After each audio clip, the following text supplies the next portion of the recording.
tutorial kung paano maging English guide yung Korean language. Hello mga surplus lover dyan. Nagaling sa Japan, surplus. Meron na siyang Korean ngayon ng mga item. Ito, ituturo ko sa inyo kung paano maging English yung Korean language. 음성 가이드로 더욱 편리하게 쿠쿠하세요. Ayan, narinig nyo Korean, di ba? Ito, ituturo ko sa inyo kung ano yung gagawin nyo. I-press nyo lang yung settings. Sa pinakababa. At may one na lalabas, Chinese or Korea pa yan. Pag lumabas na yung number 2, kasi number 2 ang English dito, ipipress nyo na yung 2. Ayan, magiging English na. English na. Ayan. Voice guide has been Yan. set. Hindi na tayo mahihirapan na magluto ng rice pag may mga Korean.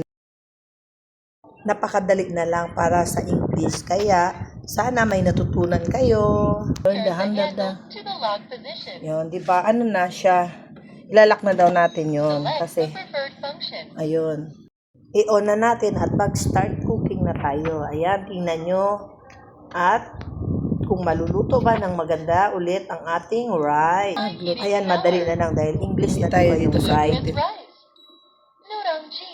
Ayan, GABA rice. jab rice. Super grains. Press the set button. Ayun, doon na lang tayo sa super Touch grains. and slide to set. Press Ayan. cook button. Ayan. Cooking na siya. Hintayin natin mamaya kung maluluto na yan. Ayan, luto na kasi may OH na siya. Check natin. Wow, perfect na perfect ang pagkaluto ng ating rice.